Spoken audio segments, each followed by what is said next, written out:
Alright, so, welcome back to Nick Lenz's Comic Corner Classic, Lesson Known Classic. This episode 2303 and Doubleshot number 2197.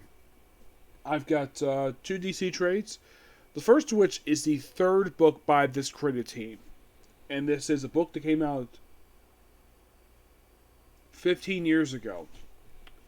We have Joker by Brian Azzarello and Lee Bergamo. Yes, a book to focus on the Joker. Oddly enough, when I read this way, Lee Bergamo does the artwork. It seems like this is an older version of Joker. By the way, this is a new edition of the book. And plus, let me show this here. Look at that. That is so cool. Now, unlike other Batman books, especially at this point when this book came out, this book is not set in DC universe. It's set in its own separate continuity. And it got a follow-up, Batman Damned. Yep. Now, they do bring in one new character in this book, Johnny Frost. And the whole book is focused on the Joker himself, just following him around. Batman doesn't show up until basically to the very end, which that ending basically is not going to follow up with until 10 years later, Batman Damned. It is definitely a really good story, and I do recommend people fans of Batman. I'm not going to spoil this too much because this book is just so good, but I recommend people who see it, only people who are adults. Because you have the Black Label improvement. Thank you, DC, for doing that. I give this book a 9 out of 10. Alright, next up is something classic. We have The Doom Patrol, Silver Age, Volume 1.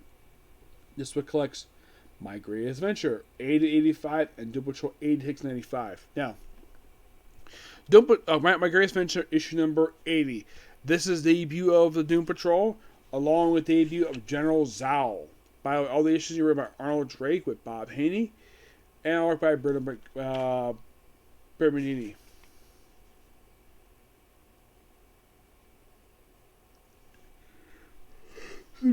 Now, of course, also you might be curious, like, wait, what's with the Doom Patrol? Why do they look different from the purple ones? Well, they are not introduced yet. So, we have the whole My Greatest Adventure thing here for about 6 issues. So basically, issue 80 is the debut of the Doom Patrol himself, the Chief, Roboman, Elastigirl, and Negative Man. They'll make a debut in this issue along with General Zao. I think it was Mortalist, I think it was. Yep. Who's basically a Nazi, and of course they wear these outfits for a small chunk of the series, and most of what they go on various adventures. Aside from the fact the first issue is debut of the group and General Mortis, and of course they together. Now, the next few issues basically just some various monsters they face off against over the course of these issues. The next time we have a new character, won't be till for quite a while, or at least anything really new. It just felt like up against just other monsters. Then we have General Mortis pop up again for issue number 84. This actually was Doom Patrol's penultimate story in this book. And then issue number 85 is just them fighting against this weird creature. And then 86, Doom Patrol, even where it becomes 86. Now, My Greatest Adventure ends issue 85. It gets retitled to Doom Patrol. And this issue in particular is the debut of Mishimala and the Brain. Two very long time Doom Patrol villains. You can kind of see this issue is also ready for the debut of the Brotherhood of Evil, which of course all ripped off Brotherhood of Evil's. So yeah, they face up against this issue here. Really fun. And then 87 we have fight against Brotherhood of Evil again for issue number 87. We'll fight against robots and have this secret of Negative Man. Of course, did you go into the backstories how they got the powers in issue 1 where Cliff Robot Man was a race car driver. Ray Farrell was an actor, was exposed to some element, and Larry Trainer, aka Negative Man, was exposed to some element by a plane crash.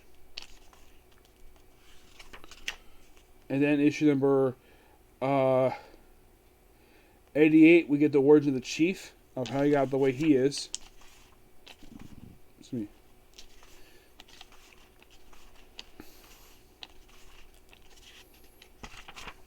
And then issue 89, we have debut of quite possibly one of the most weirdest Doom Patrol villains in history.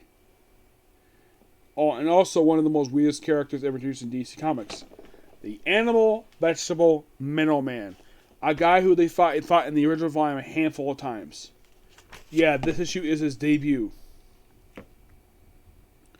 Yes, this issue's also the debut of the classic uniforms they would sport.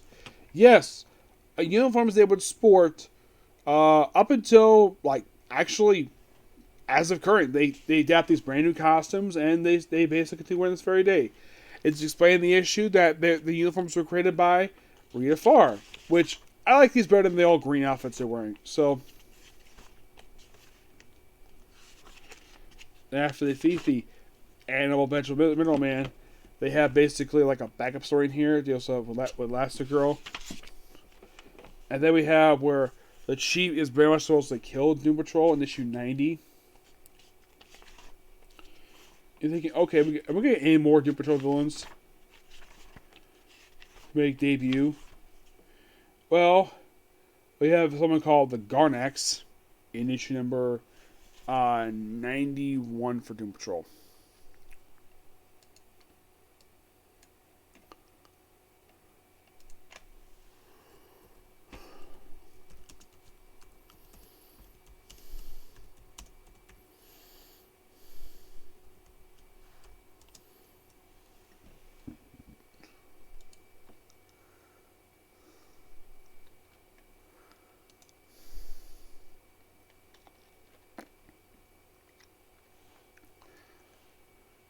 Oh yeah, this issue here is also reference of Mento.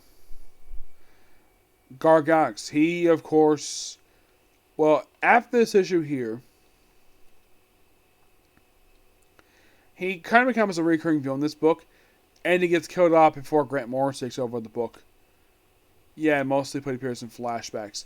Plus, this issue's debut of Mento, Steve Dayton, who in the Teen Titans series, he was the leader of Doom Patrol, despite the fact that was Chief Stop. And here's Mento. Yes, the guy who's in love with Elastigirl, who basically used his wit to try to woo her to marry him.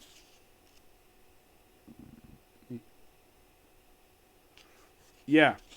That's pretty much what his thing is. He uses his powers to try to woo Rita Farr because he's in love with her.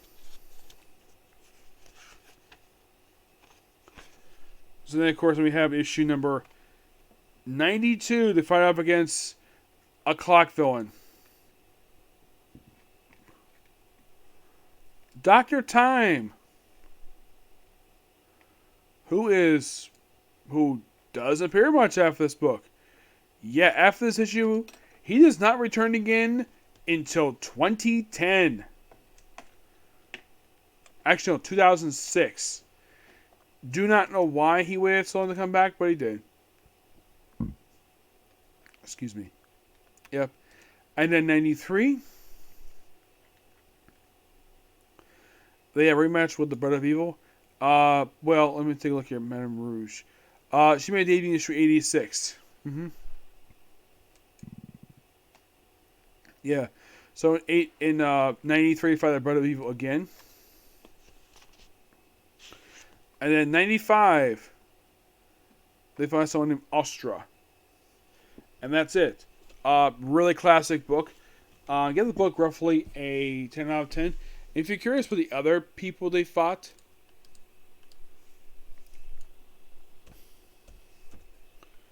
but yeah, aside from Mishimella and Rouge, we also debut a guy called Rog.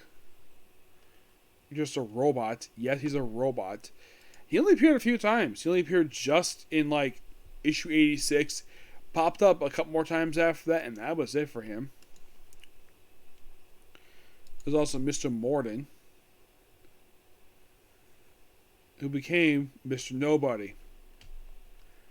Yeah, a character who Grant Morris would utilize as, well, he would actually return in that book. Actually, he returned in Super Team Family. Yeah, so he's like a one-shot character. He appears as one issue.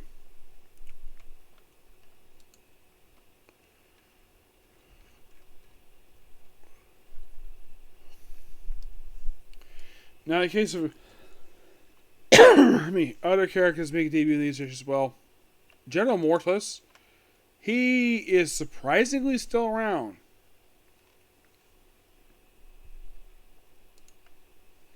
Yeah, he appeared just for 2 issues of My Curious Adventure. He appeared as a recurring villain a few times main Doubleshot book, and then they returned for Volume 2 and, of course, Volume 5 as a recurring villain. And he never died. Nope, he never did. Interesting that the first person to fight is immortal. Yep. So, and you have, like, other people they fight, Nazi War Criminal 81 and 92. It's the Green Head League. Yes, seriously. Issue 83, we have some small-time criminals they fight. Yeah, it seems like a lot of the time they fight some one-shot characters. 84 is General Mortis. 85 is the Furies, to move on to Doom Patrol. In the case of some of the other issues, in 87,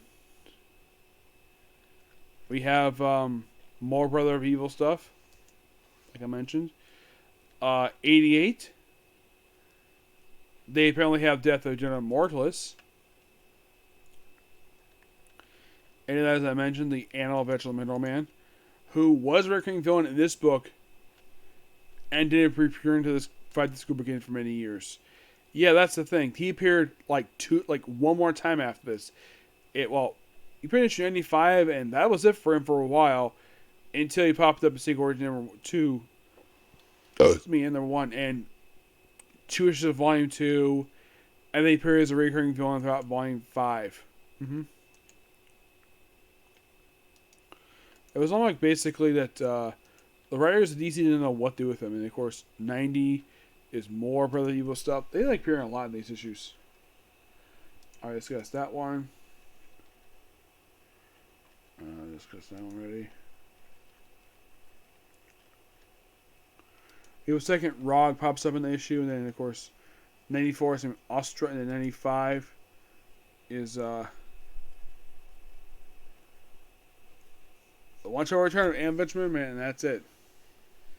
Yep. But not much to say about these two trades. They're both really good. I'm going to end it here. So next up, one more Comic Corner, and I might call in after that, okay? Next video. Bye.